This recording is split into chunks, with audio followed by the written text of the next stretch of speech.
За сайн бацгаана уу та бүхэндээ үзэх өдрийн мэндийг хүргэе. Бид нэг өмнөх хоёр бичлэг дээр нэг хойлон бантын шиг юм ярьсан штэ. Тэгээд сая дөнгөж ингээ амар гоё хариулт олцоод бүр ингээ цаанаасаа инээмсэглэлт төрөөд сая нөгөө хүүхдтэйгээ цэцэрлэгийг хөөцөлт гэж явсан чинь замдаа бүр ингээ ганцаараа инээсээр байгаад тэгээ орж ирээд яран бичлэгээ хийж байна. Тэгтээ нөгөө дөнгөж сая олсон ойлголт болохоор жоохон зэгцлэх хэрэгтэй л байна. Тэгэл зэгцлэл ярих гад үзэндээ. За асуудал нь бол нөгөө нэг юмд сэтгэлээсээ ханддаг, хүн сэтгэлээсээ ханддаг хүмүүс эцэст нь хохирж үлдээд идэг. Яаж хохирохгүй байх вэ гэдэг ийм асуудал байгаа штэ. Бүгдээрэнд нь одоо комент уншихаараас надтай адилхан хүмүүс дандаа байгаад байгаа байхгүй юу? Угаасаа тэгэл хим нэгтэй хөг нэгтэй хүмүүс л миний бичлэгийг үзэж ойлгож цагаа гарган толгоогоо гаршлан бодож суугаал ахalta. Тэгээд за хэдүүлэнгийнх нь асуудал юм байна. Одоо гарц нь юу юм бэ гэдгийг ярихаас өмнө эхлээд асуудлаа жоохон задлаад бодох хэрэгтэй. Тэгэхгүй бол шууд гарц яхаар нөгөө нэг очих зам нь тодорхойгүй болчих гээд байгаа байхгүй. Тэгээ асуудлаа задлж ярихын тулд болохоор би арай хүмүүсийн ойлгохоор яг өөрийнхөө туулсан юм ямиг ярих гэхээр би бүр амар хитрхи хувийн амьдрал руугаа ороод жоохон булаагаад дэлгэх гээд байгаа байхгүй юу. Гэхдээ яах вэ зүгээр заяа би бол одоо ичихгүй байна. Тэгээд туулаад өнгөрсөн юм ч та яалтаач үлээ. Тийм тэгээд олон хүн бас энэ замаар туулж байгаа. Тэгээд одоо ярина да. За юу вэ гэхээр шууд хайр дурлалын сэдв рүү орно. Яагаад гэхээр хайр сэтгэл дээр л хүн ер нь өөрийгөө контролдох хамгийн муу байдаг. Ямар хүнд яагаад дурлаад байгаагаа мэдэхгүй шууд дурладаг. Тэгээд зарим хүмүүс зөв хүнээ сонгодог бол зарим над шиг хүмүүс нь дандаа токсик хүмүүст очиж дурлах, болж чадахгүй хайрлах нягууртай байдаг. За токсик хүмүүст дурлцгаар, харилцгаар нөгөө мань мичиг хамаг сэтгэлээ дэвсдэг хүмүүс бол угаасаа шал арчхан тодорхой. Нөгөө хүмүүс чинь нөгөө хайрыг чинь эргүүлж хайрлах биш, ашиглаад үнгүүдүүлээд үн цэнийг ойлгохгүй учраас одоо юу гэдэг хинч биш болоод тэгээд миний үгч үнгүй, миний хайрч үнгүй, миний оршихуй тэр хүний хувьд үнгүй болоод ингээд уйлсаар амьдрал өрөндгөө. Би бол яг 10 жилийг тэгж өнгөрөөсөн. Гэтэ би ингэснээр одоо өөрийнхөө хоёр хүүхдийн аав нөхрөө муулах гадаагаа биш шүү заяа. Зүгээр жишээ авч ирж байгаа тэр хүн чинь бас анх удаа амьдарч байгаа тэр хүн чинь өөрийнхөө дотоодыг ухаж үзээгүйгээс хойш тэгэл алдаа гаргах нь бараг тодорхой штэ. За манай нөхөр бит хоёрын харилцаа яаж эхэлсэн бэ гэхээр ерөөсөө би махатай харилцаан дээр суурилж эхэлсэн байд юм аа. Ер нь бол хоорондын таталцал нь би махатын харилцаа байсан байхгүй. Гэхдээ гүндээ хайрлсан уу гэвэл би бол хайрлсан гэж хэлнэ. Яад гэвэл манай нөхөр намайг юу олгож харсныг би мэдэхгүй. Харин би нөхрийгөө би махатын харилцаанаас гадна өөрийн яг хинбэ гэдгийг үнэлж хайртай болсон байдгийн уг нь бол гэхдээ бит хоёрын харилцаа болохоор цаашаага нөгөө гүнзгийрч ерөөсөө явж чадаагүй. Ярилцахаар ойлголцохгүйс учраас хэрэлдээ таардаг гэсэн. Тэгээ хэрэлж байгаагаар тэгээд чимээгүй ингээд нэг тэрвэрлтэл ч юм уу байж ивэл зүгээр байгаад байдаг гэсэн. Тэгээд тэндээ их цаг хугацааг зарцуулсан. Тэрвэрлтгээ болж эхэлснээс хойш болохоор хэрэлцээр байгаа л таарсан. Тэг хүмүүсийн сайн ойлгохоор нь ярих юм бол манай нөхөр илүү тарих төвтэй хүн байхгүй юу? Сэтгэл зүрхээ ер нь хойш нь тавьдаг, дандаа тархин ажилтдаг, тархин төрүүлж ажилтдаг, өөртөө хяналт сайтай, сэтгэл хөдлөлөө ер нь тархиараа удирддаг хүн гэсэн үг. Тэгэхээр ер нь бол нөгөө сэтгэл нь хөдлөхөд ирэхээр л тархин үгүй болохгүй те би энэ хүний удирдлаганд орчин ч гэдэг юм энэ хүний доор нь орчин эсвэл би ялагдчин ч гэдэг юм нэг тиймэрхүү янз бүрийн айдсаас болоод сэтгэл хөдлөлөө айгүй юм чанга барьцдаг. Тэгээд үргэлж юм хүчтэй байдалтай байдаг. Ер нь бол хүчтэй, хатуу, хүйтэн байдлаар одоо зүрх сэтгэлээ айгүй хордог төрлийн хүн.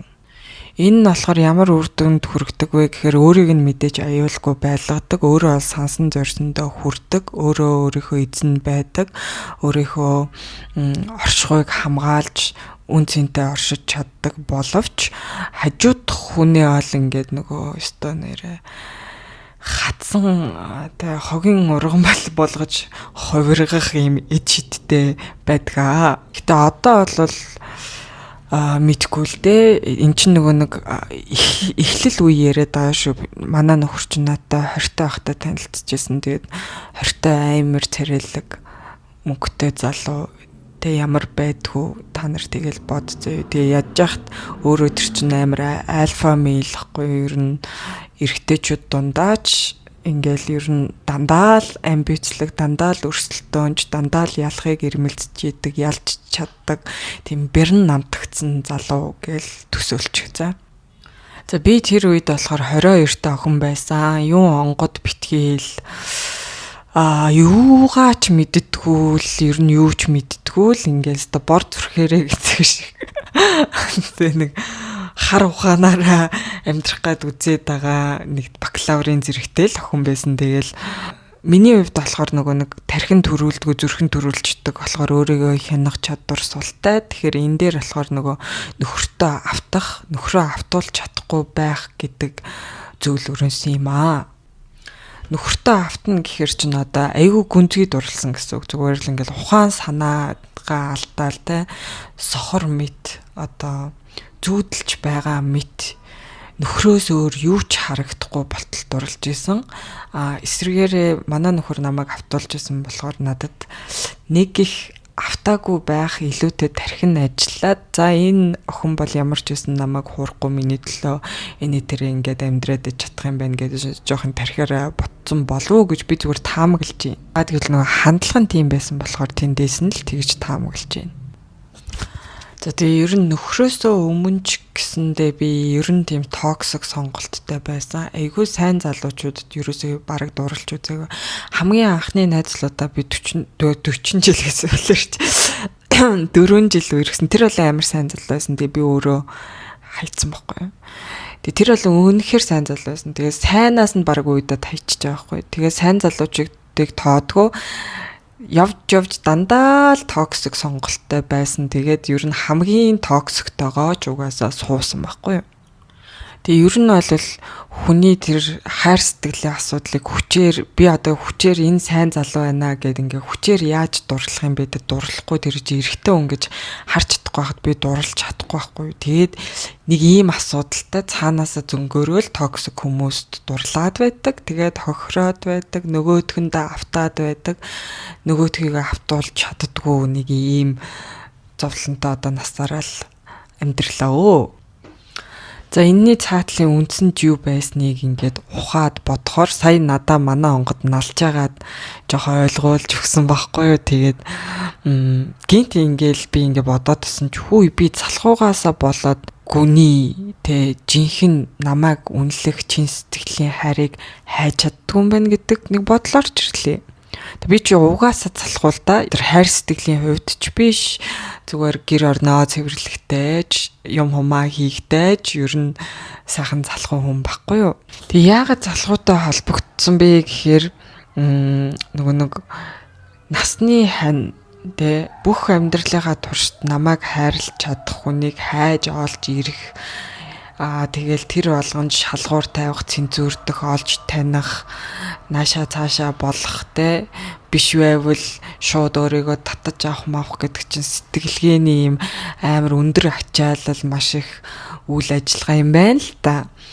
Одоо ингээл хүнд дурлцаал дурснаа болиулах гэж одоо хичнээн удахгүй жишээл өөрөөс маш их хичээл зүтгэл тэгэл өөрийгөө завгүй байлгах гэж хичээх ажил төрөл дээрээ төвлөрөх энэ тэр бөө ажил болно те. Тэгээд тэрнээс залхуураад би ингээд нэг өнгөц дурлангуудаа тэрэн дээрээ шууд за энийг л болгоё гэл зүтгэждэг нэг тийм сонголттой хүн байсан юм шиг санагдаа явчлаа. Яа тэгвэл би чи ингээл нэг дуурлахаараа тэр чигтээ дурлцаад ерөөсө болж мэдтгөө. Тэгээд өөрөө ингээд зовоод идэг. Тэнгүүт хүнийг ингээд таньж мэдэх тал дээр ерөөсөө ажилдгүй шууд зөнгөөрөө хараад хөг гэд татагдлаа тэгэл тэрчгтэй. Тэгээ нөгөө төрүүжин бичлэг дээр нөгөө хүний чадваруудыг үнэлдэг гэсэн штэ. Тэнгүүд би дандаа одоо ботгоод дандаа юм нөгөө тархины үйл ажиллагаа буюу тэр яг өнгө эсгийн чадварууд дээр амар анхаарал хандуулж үнэлдэг. Цаанаас сэтгэл нь ямар байгааг ерөөсөө тэмтэрч харж чаддгүй. Тэгэл тэр хүн ажил зохицуулахдаа сайн бол тэрийг бишрэн одоо надад ер нь жоохон дутагддаг чадваруудыг бишрэн л дээ. Хүн амьтантай хил амаа сайн болдог бол тэрийг бишрэн. За магадгүй сагсайн тоглодог бол тэрийг бишрэн, гой бүжгэлдэг бол тэрийг бишрэн гэл яг ийм өнгөц хэсгийн чадваруудын амар үнэлдэг. Мэдээж ингээл амбицтай ажил төрөлтөө лаг бол тэрийг бишрэнж гэдэг юм уу, ингээд яг нөгөө өнгөц хэсгийн амьдрах чадваруудыг бишрээд тэрийг таниад тооцоод байдаг. Гүн рүү нухахтаа залхуу буюу ерөөсө ухтгүй л байсан юм байлээ. Тэг ингэ бодоод үзэхээр манай нөхөр ч одоо өнгөц хэсэгтээ маш чадварлаг. Тэг гүндээ авах юмгүй хүн юм уу гэхээр бас үгүй ээ. Тэнт чинь бас нэг хөөхөн нэг юм хүн чанарын юмнууд байдаг хөхгүй юу, нэг юм эр хүн шиг өстой нэг юм юмнууд байдیں۔ Тэгэнгүүт за бас нөгөө гүнийх нь ямиг олж хардгуу мардгуу дэж биш юм байна болоод явчихаа. Тэгэхээр нөгөө нэг бүрэн гүйцэд нэгжиж таниж мэдээд тэгээд тэрийгэ бүрэн гүйцэд үнэлгээ хийсэн үйл гэдэг асуудал тодорч гарч ирж байгаа юм л да. Дээрэс нь өөрийгөө бас бүрэн гүйцэд таньж мэдж үнэлсэн үү гэдэг асуудал гарч ирж байгаа. Би бол өөр дээр огт төвлөрдөг, дандаа хүн дээр төвлөрдөг учраас өөрийгөө огт мэдгүй, өөрийнхөө давдлыг мэдгүй, үнцнийг мэдгүй, үнэлж ерөөсөө үзээгүй хүн байсан. Одоо ингээд буурал маань чин сэтгэлтэй, чиний наа чин сэтгэл чи одоо бүхний үндэс гэд яриад тахаар нэр эн чин одоо тийм үнтэй хэрэгтэй юм уу гэд ингээд бодоод үзэхээр сэтгэлээ үнэлж эхэлж байгаа байхгүй юу? Нэрээ эн чин бүр ингээд хинч таарсан гэсэн тэгээ хинч надтай харилцаа үүсгэсэн бай хэрвээ би чин сэтгэлээр хандж байгаа бол тэр хүн үнэхээр азтай намайг үнэлэхээс өөр арга байхгүй юм гой зүйлийг би яагаад хинч хэрэггүй зан гэж боддог байсан юм болоо гэдэг асуулт гарч ирсэн. За тэгэхээр холбоос нь юу вэ гэхээр штэ нөгөө нөхөр маань ингээд тархин төрүүлждэг. Одоо ойлгохоор нь тэгж яриад байгаа. Уг нь бол тарих сэтгэл хоёр чинь нэг л юм гэсэн. Тэгээ ямар ч байсан зүгээр хүмүүсийн ойлгохоор тэгж ярьж байгаа шүү. За тархин төрүүлдэг. Сэтгэлээ бол амар хямгддаг, хазаарладаг, хармалдаг, хязгаарладаг байдаг байхгүй.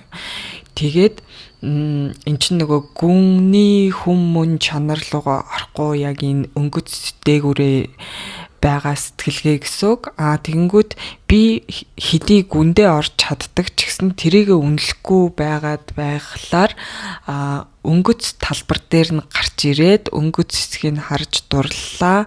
Тэнгүүт өнгөц талбар дээрээ цадах чинь ихэнх цаг хугацаагаа өнгөрөөсөн илүү чадварлаг бол намайг автуулах нь бараг гарцаагүй. Би бол автах нь бас гарцаагүй. Тэгэнгүүт би автаад байгаа учраас өнгөц хэсгийг үн цэнтэй гэж үнэлээд одоо энэ чадвар тэр манай нөхөрт байгаа өөрийнхөө зүрх сэтгэлийг хямгадаж хязгаарлах чадварыг лаг чадвар, мундаг чадвар би сурах ёстой гэж үнэлээд би чаддаггүй гэж үнэлээд өөртөө байгаа тэр гүнээсээ хүнийг хайрладаг, хүний төлөө санаа чилдэг, хүний төлөө бүх юмаа зориулдаг тэр сэтгэлээ үнгүй хэрэггүй надад гай болдог ер нь хинт ч хэрэггүй чадвар гэж үнэлээд байгаатай бүх юм холбоотой мэлээ шүү дээ. Тэгээд тэгж үнэлээд байгаа учраас миний сэтгэл угаасаа нөгөө хүнд үн цэнгүй л ахгүй. Би үнэлэхгүй гаргаж байгаа болохоор нөгөө хүнд ч гэсэн хий хоосон болж очино. Тэнгүүд нөгөө хүн бол өөрийнхөө тархины чадварыг амар өндрөөр үнэлж байгаа те. Би энэ чадвараараа одоо хүний дор орохгүй, хүнд ялагдахгүй, хүнд хаягдахгүй ингээд өөрийгөө амар хүчтэй авч явдаг гэж үнэлээд байгаа учраас тэр үнэлгээ нь над руу автуулж орж ирээд намайг дагуулад тэгээ миний үн цэнтэй юмыг надад үнгүй юм шиг санагдуулаад өөрийнхөө үн цэнийг надад үнэтэй юм шиг бишрүүлчихэж байгаа байхгүй юу. Тэгээ энийг олохын тулд би сая ингээ буурлалаас автах гэдэг чи яагаад хин намайг автуулаад байгаа би яа хүмүүсийг автуулахгүй ингээл бодоод байж хаад буурал намайг амар автуулдаг байхгүй юу? Одоо нэг дөнгөж улаач болоод босоод удааг байхад ингээл нөмрөөл ороод ирэн заяа. Тэгээл ингээд толгой тархиж тэр чигт нь өдөрт чинь тийшээ хар, ийшээ хар ингээл тэ тим бод гэл тэг би яг юм робот шиг ховсод орсон юм шиг яг ингээл шууд ингээл буур шиг олоод буурлынхаа хэлсэн болгоныг ингээ автоматар хийж мэддэг байсан байхгүй юу? Тэгээ би одоо энийг ч одоо буурлынхаа чадвар амар мундаг л гэж бодод байгаа байхгүй юу? Тэг гинт санаад та чи амар автуулдаг штэ яаж хийдэм бэ гэд асуухаар буурал ингээл налж орж ирэл гинт ингээл манай гэрээ ингээл амар бохор байгаа юмнуудыг ингээл бүр детальчилж харуулад тэнгүүд би өөрөөрөө харахаараа огт анзаарахгүй гэр нэг ерөнхийдөө тэ нэг амар дэлбэрчээгүй л байдаг. А яг заваа юмнуудаа ингээд талтаалчлаад харсан чинь пүү би одоо ямар гахаа нохоо хороо шиг юм дотор сууж ийна нэг цэвэрлээ да гэдэг бодол орж ирээ. Тэрнээс өмнө яг би гэрээ цэвэрлээг удаж байгаа болохоор цэвэрлэе гэдэг бодол орж ирэх нь бол орж иржсэн нэг тэгж яад нэг цэвэрлэндээ гэж бодоод байгаа болохоос үнэн сэтгэлээсээ цэвэрлэмээр санагдахгүй залхуураа л тойроод яваад байгаа байхгүй. А тэгэнгүүт буурал налаал тэрийг хараа ингээл хувцас овоолж тэрийг хараа тоосонд дарчиж ямар заваа юм бэ энэстэй цэвэрлэхгүй бол болохоо яжиж гэд бүр тэгж нөгөө тэр чи одоо нөгөө бохор байгаагаа үнэлж штэ өмнө нь бол бохор байгаагаа анзаарахгүй хөнгөн хийсвэр хандаж явж гин гэсэн үг. Одоо болохоор ингээд амар үнэлэнгүүтэй үнэн сэтгэлээсээ би үнэхээр өнөөдөр гэрээ цэвэрлэхгүй бол арай бишээ гэд ингээд нөгөө цэвэрлэх хүсэл дотроос ундарч гарч ирж байгаа байхгүй. Тэгээд ийм жишээ үзүүлэнгүүтээ манай буурал юу гэсэн гэхээр бүх зүйл ингээл байдгаараа байж байгаа. Чи тэрнээс юу олж харахыг хүснэ, юуг нь олж харахгүй байна. Тэр чиний хувьд үн цэнтэй. Тэгээд чи үн цэнтэй үнэлж байх тусмаа тэрэндээ хөглөгдөн, автан хөтлөгдөн. Одоо ийм л арга байдаг юм байна л да. Тэгэнгүүт энийг яаж бүх юм дээр хэрэгжилж болох вэ? Жишээлбэл одоо хүмүүсийн хамгийн сайн мэдэх хамгийн том асуудлаас энэ салалт ихтэй нийгмийн хайр дурлалын асуудал дээр яаж хэрэглэх вэ гэд холбож ойлгох юм бол хэрвээ хүн чин сэтгэлдээ хүнийг чин сэтгэлээсээ хайрлаж чаддаг бол энэ сэтгэлээ нэгдүгээрт үнэлэх хэрэгтэй. Эн чинь сул тал биш. Эн чинь ухаан дутуу тархин ажиллахгүй байгаа биш. Яагаад хүний төлөө сэтгэн гэдэг харин ч тархины өндөр ажиллагаа байхгүй юу? Зөвхөн өөрийгөө болгоод аваад явхад тархины ийм хэмжээ шаардж байгаа. Хоёр хүнийг дотроо багтааж ботход ядаж ийм хэмжээ шаардж штэ. Гурван хүнийг багтаахад ийм хэмжээ шаардна гэдгээс л ингээл тодорхой зүйлтэй. Энэ бол улан том чадвар. Энийг том чадвар гэж үнэлэх хэрэгтэй. Тэр өнгөт хэсэгтэрээ байгаа нөхдүүд тэ дэлхийд даяар тэ өөрийгөө хайрл. Тэ өөрийгөө яач гэнэ. Ингээд өнгөц хэсгийн сэтгэлгээгээр яг нэг адилхан үг хэлээд байгаа боловч утга агуулга нь өөр болчиход байгаа байхгүй юу. Тэгэл тэ өөрийгөө торд эмгтэй хүн өөрийгөө тордож амьдрах ёстой. Гэхэд би тэгж амьдрах гэхээр юус чаддаггүй байхгүй. Тэгэл нөхрөө тордно, хүүхдэд тордно.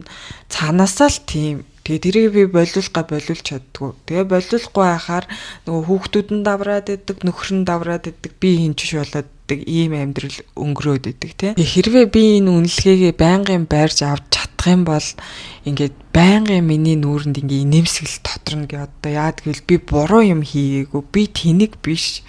За би тэгэл аюу чадварлаг байхгүй юу. Тэгээ бодохоор өөрийгөө ухаантай гэж батлах гэж одоо нэг тархины хүн болох гэж зүтгэх ч юм уу те өөрийнхөө үн цэнийг хэн нэгэнд нотолж батлах гэж үнэлүүлэх гэж ингэж гомдож туних гэдэг юм чинь бүр ингээл ор мөргөө. Яад гэвэл би хийдгээ хийсэн. Тэгээ энэ бол миний давуу тал. Тэр хүнээс үнэлгээ шаардах ерөөсөө шаардлагагүй. Яад гэвэл би өөрийгөө үнэлчихэж байгаа. Одоо альва нэгэн хүнтэй ингээл үл ойлголцол зөрчил маргаан боллоо гэхэд харж байгаа л өөрийнхөө хийсэн юмыг үнэлж явах юм бол тэр хүнийг ойлгосонгүй үнэлсэнгүй гэж гомдох юм байхгүй. Би зөв юм хийсэн гэдэг үнэлгээгээ өөртөө хийж чадна. Яагаад уурлаад тунаад гуугаад байдаг вэ гэхээр нөгөө өөртөө тэнийг юм шиг санагдаад байгаа болохоор өөрөө ингээд алдаа гаргацсан нөгөө үндэ ялагдсан юм шиг санагдаад байгаа болохоор ялахгаад тэрэндээ шарлахаад тэрэндээ дутуу мэдрэмж аваад тэрэндээ ийм дайрах ширүүлэх тийм сонин зан аваар гаргаж ийн гэсэн үг байхгүй юу. Тэгээд үнэн хэрэгтээ би ерөөсөө ялагдаагүй, үнэн хэрэгтээ би зөв юм хийсэн гэдгээ үнэлчих юм бол тэднээс юу ч гоохгүй. Би чамд сэтгэлээрээ хандсан хийхээсэн, би ухаалаг байж чадсан, ухаантай лаг байж чадсан. Надад тэр нь л хангалттай. Гэл болоо. Амар гоё гастэй. Токсик хүмүүст бас яаж ингээд автоматар татагтаад байдгаа болох юм бэ гэвэл ийм баахгүй. Тэр өнгөц хэсгийн хайр дурлалыг огт үнэлгээ болох хэрэгтэй. Бие махбодын харилцаа нэг гадна төрөх зүгээр нэг жижиг сажиг чадвар мадурыг одоо жишээл сагсаан тоглодог байлаа гэж чамайг хайрлана гэсэн үг биш шүү дээ. Эсвэл юу гэдэг царайлаг гой бие сайхан авч явдаг эмэгтэй байлаа гэд чамайг хайрлана гэсэн үг биш. Эсвэл бие махбодоороо ингээд цогцоод таараад би биендээ одоо юу гэдэг халуун дулаан мэдрэмж өглөө гэд амьдралын хань болох гэдэг чинь шал өөр ойлголт гэдгийг ингээд яг олоод харцгаад л болох юм билээ шүү дээ. Би ерөөс тэрийг олж хартгүй ингээд нөгөө өнгөө хэсгийн татагдалтанд айгу гүн орчдөг. Тэгээ тэрийг нөгөө үндэ автцсан байгаа болохоор ингээд болвол зогсоож чаддгүй нэг ийм нилээн жоохон аяя. Тэгээд шийдэл нь ерөөсөө би тэр өнгөн хэсгийн ямыг үнэлгээ болчиход гүнзгий ямыг үнэлээд эхлэхэд нөгөө юма хайна гэсэн үг. Яг амьдралд хайна болох, яг намайг ингээд чин сэтгэлийн угаас хайрлаж, инрэх, тэгээ эр хүн шиг эр хүнийг хайна. Тийм хүмүүстэй таарлаа гэхэд хайж байгаа зүйлээ хосон мэт хайр хүрнэ, баярлна. Нөгөө өнгөц хэсгийн юмнууд болохоор надад ерөөсөө үнэлэгдэхгүй. Ингээл өөрийгөө хамгаалж байгаа юм биш. Тэгэл өнгөц хэсгийн нөхдүүд би үнэлэхгүй амжин тэртээ тэргөө ингээд байх хэвээр байранд нь тавьчих чадна. Гүн сэтгэлтэй хүмүүсийг үнэлээд байгаа учраас өөртөө мэдээж автоматар ойртуулчихна. Ердөөсөө л ийм л юм байсан билий. Одоо яагаад өнгөн хэсгийн хайр дурлал хоол явдггүй гэдэг чи уг нь бол тодорхой штэ. Ингээд за миний хөөхөнд татагдлаа тэгэхэд надаас хөөхн байж л байгаа. Тэрнээс хөөхн дахиад байж л байгаа. Хэрвээ тэр хүн миний ингээд хөөхөнд татагдсан бол тэр хүн надаас урах нь гарцаагүй юм. Тийм үстэй. Эсвэл миний нэг ганцхан чадвар татагдсан бол тэрнээс гадна чаддгүй юмнууд надад байж л байгаа. Тэгвэл тэр хүн чинь надаас уйдах юм уу, надад урам хугарах нь гарцаагүй юм. Харин чин сэтгэл буюу бүх насаараа ч байдаг юм уу хизээч өөрөөс нь урахгүй, үргэлжийн хажууд нь байх, үргэлжийн бүх юмаа зориулах тэр сэтгэлийг маань үнэлэх юм бол тэр хүн яг тэрэнд нь татагдсан бол тэрийг би үргэлж өөрөөсөө ундруулж гаргаж өгч чадна. Тэгэхээр тэр хүн насаараа намайг сонгосонтой сэтгэл хангалуун байж чадна. Би ч гэсэн адилхан. Хэрвээ би за нэг хүний нэгтэй нэг юм өнгөт хэсгийн чадвар татагтаал яваад ах юм бол тэр чадвараас өөр дутагдлууд нь намайг өстой зүгээр нэлэхгүй тэгэнгүүт өнгөт хэсгийн дурлалууд нь яадаг вэ гэхээр одоо нэг нь давуу талаараа нөгөөдхөө автуулна. Автцсан хүн бол сул талыг харахаа байна. Ингээд хүчгүүд нь үнгүүд нь нөгөө автуулж байгаа хүн бол автцсан хүн нь өөрийгөө үнэлгээ болдог учраас сонирхолгүй болоод тэр хүн бол олон хүний дундах байдгал нэг хүн болж хувираад онцгой гэдэг чанараа гээгээд тэгээд нөгөө автуулж байгаа хүн ч гэсэн өөр тийшээ явхаас өөр аргагүй яадгүй л ингэ сонирхол нь төрөхгүй. Тэгээ одоо тэр токсик хүмүүсийг бол ад үзэхэрш муу хэлэх биш. Үзий ядах биш. За ёо тэд нар чинь тэгээ хөөрхий ойлгохгүй л байгаа хгүй да. Амьдралын хантай байх, хүнд чин сэтгэлээ зориулах, хүнээс чин сэтгэл авахын үн цэнийг одоо ойлгоогүй мэдхгүй байна, үнэлж мэдхгүй байна л гэсэн үг шүү дээ. Тэнгүүт би ингээд хүнийг чин сэтгэлээрээ хайрласнараа хохирж үлдсэн ч гэсэн би нөхөртөө тодорхой хэмжээнд хүнийг хайрлах гэдэг чинь ийм байд юм аа. Хүнээр хайрлуулах гэдэг чинь ийм гоё зүйл байд юм аа. Алдаа гаргасаар байхад дахин тэгээ уучлагдах мэдрэмж гэдэг чинь ийм гоё зүйл байд юм аа. Тэ байж бошгүй муухаар ханцаар байхад төвчээд эргээд өөр буцаад дахиад хайрлуулах гэдэг чинь ийм зүйл байдаг юм аа гэдгийг тодорхой хэмжээнд тэр хүн өөрөө үнэлсэн ч бай, ойшоосон ч бай, ойшоогоогүй ч бай, дотор нь нэг юм үлдсэн л байгаа. Бид нар 10 жил хамт амьдэрсэн хүмүүс.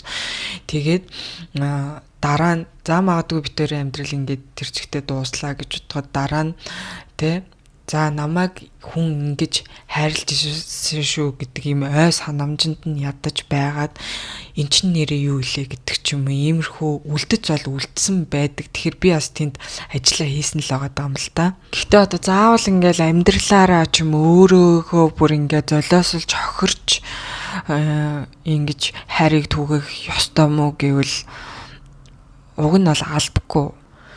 Өөрийгөө л гол нь ингээд зүв зүйл хийж байгаа гэдгээ ухаантай байгаа гэдгээ үнэлж чадах юм бол нөгөө хүмүүстэй зааж сургах гэдэг гарц гаргалгаа хайж олж болно. Тэ өөрийгөө золиослохгүйгээр, ууралж уцаарлахгүйгээр, хэрүүл зодоо хийхгүйгээр, үжил бодлоо тулахгүйгээр зааж сургаж болно.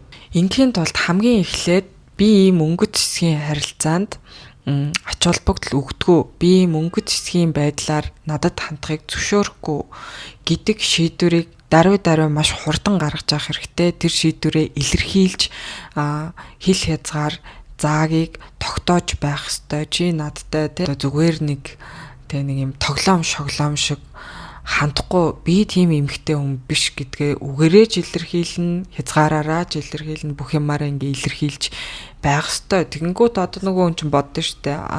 Болдгүй юм байна. Болохгүй юм байна. Зарим нь яг тэр үнэхээр амар өнгө цэцэг юм хайж байгаа хүмүүс бол тэгээ холдоод явах л та. Тэгээ холдоод явахгүй оролдоод тэгвэл яавал болох юм гэд тэх юм бол тэрэн дээр нь юу хүсээд байгаа би хүндлэл хүсэж байна те хайр хүсэж байна. Хүндлэл бол бат суйртай байх хэвээр яга намайг хүндлэх хэвээр. Яагаад гэвэл би эргүүлээ чамд хариуд нь ийм л юм өгч чадна. Тэгээ энийг үнэлүүл. Бусдаар бол надаас хөөрхөн хүмүүс зөндөө байна. Надаас гоё биетэй гоё хүмүүс зөндөө байна. Надаас чадварлаг хүчрхэг эмэгтэй хүмүүс зөндөө байна. Тэгэд миний чамд өгч чадах юм нь иймхэн юм байгаа. Гэтэ энэ бол хамгийн үнцэнтэй зүйл гэдгийг л нөгөө хүндээ ойлгуулах хэрэгтэй мэлээ шүү дээ. Тэгээ үнэхээр ухаалаг энийг үнэлж мэддэг, юу хүсэж байгаа ойлгодог, амьдралын нэг тийм амьдрал үтцэндээ царайны сайхнаар цай сүлэхгүй, сэтгэлийн сайхнаар бол насан туршдаа амар амгалан байж болно гэдгийг мэддэг хүмүүс бол энийг үнэлэх нь гарцаагүй. Хоёр талдаа бие биенийхээ яг тэр гүнзгий байдлыг олж таниж тэн дээрээ нэгдэлт үүсгүүл ингээл нөгөө нэг заяаны хань болно. За заяаны хань биш юм а гэхэд ямар ч хөтлөө амар амгалан салт сэрнэхийн зовлонгоо сайхан гэр бүл болно гэдэгт бол би итгэж байна. Өөрөө ч гэсэн энэ зүйлийг үнэлээ сурчих юм бол нөгөө төр зургийн хүмүүсээс би ингээ амар хүчилж хамгаалах гэдэг байсан. Татагдаад байдаг. Тэгээ нөгөө татагдлаа болох гэж л үзээд байдаг. Тэгээ ерөөс болохгүй яаж яахт нь болохгүй. Тэнгүүт одоо ингээд ойлгоснороо бол зүгээр л үнэлгээний асуудал. Би өөрөө тэр холын бодол одоор яаж бодож чадах юм бэ? Тэ нөхөртөөгөө 10 жил хэрэлцсэн цаашид би ингээ нөхөртөөгөө аз жаргалтай чин сэтгэлээсээ ханилж амьдарч чадна гэх итгэл юу ч байхгүй. За ингээд саллаа гэхэд би ч 2 хүүхэдтэй хүн. Гинт ингээл заяаны одоо үлгэрийн сайхан хүн гарч ирээл хайрлна гэдэг итгэл юу ч байхгүй. Надад тэгж ирээдүйдээ итгэх итгэл бүр юу ч байхгүй байсан байхгүй юу? Тэгээ манай буурал ингээд дундуур нь бөөлж мөлгөрөөл чи наа асуудлаа зэгцлээч, эцсийн шийдвэрээ гаргаач. Чи ингээд шийдэхгүй, чи зэгцлэхгүй байхаар яаж ингээд амьдрал чинь зэгцрэх юм ч гэдэм юм ийм л яриад л байдаг ус вирус ойлгохгүй тэгээ яаж зэгцлэхс одоо сал гээд байгаа юм уу, нийл гээд байгаа юм уу ерөөс ойлгодгүй ус аахгүй. Тэгсэн чинь эн чин цаанаа болохоор би тэгээ насан туршдаа намайг хайрлах тэр хүнийг байж болно гэдгийг үнэлээд тэгээд ингээд нүдээ томоор нээх асуудал байсан юм биш үү.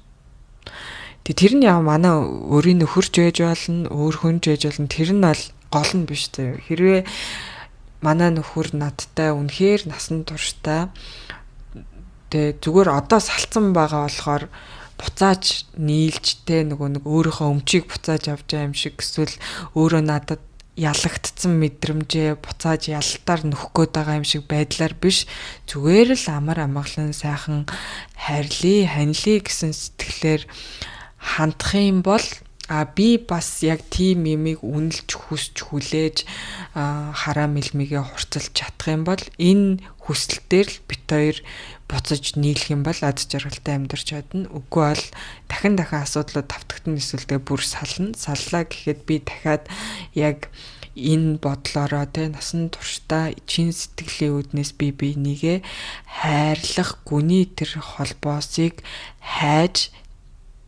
тэрэн дээр ажиллаж залхуурахгүйгээр таньж мэдэж цензуур тавьж өөрийгөө үнэлж байнгын өөрийнхөө үнэлгээг өндөрт авч явж чадах юм бол би тэгээ бас нэг сайхан хайнтай учирч магадгүй ийм л асуудал байгаа. Энэ бол ханийн тэнгэр дуудуулахгүйгээр ханийн тэнгэрийн засал хийхгүйгээр өөртөө хийж болох засал байсан юм байна гэдгийг өнөөдөр ойлголоо. Магадгүй бэлэг талын үйл ханийн тэнгэр энэ гэдэг чинь тэгэл цаана энэ ойлголтыг мэдж байгаа хүн бол ханийн тэнгэрийн заслыг магадгүй онгот нь улаачийнхаа тархин дээр байгаа ойлголтуудыг сүлээ бэлэг талаар засал хийвэл хийдэг л байх.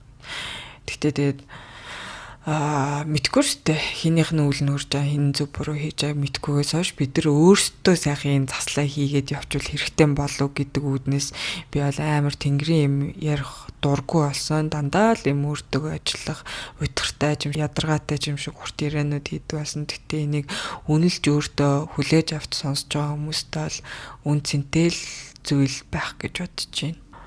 Тэгэд тухайн хүн өөрийнхөө чин сэтгэл, үнэн сэтгэлийг ингээд үнэлээд тэрийгэ бүр юм өндөр байр суурь тавиад өөрөөрөө бахархаад багтаад ирэхээр нөгөө нэг өнгөц хэсгийн нэг юм бие махбодын ч юм уу өнгөц хэсгийн жижиг чадваруудаар гангарч идэг хүмүүс бол яг өмнө нь ингээ хүчгүүдэж эхэлдэг, үн цэнгүүдэд ингээд яхаа мэдгүй болоод юм нэг л энэ хүн чинь нэг л арай өөр төвшнийх байна. Би болохоор арай жоохон нэг л биш байна гэдгийг мэдэрч эхэлдэг байхгүй. Ингээл яг энэ бол химээрэл мэдэгдэн л дээ.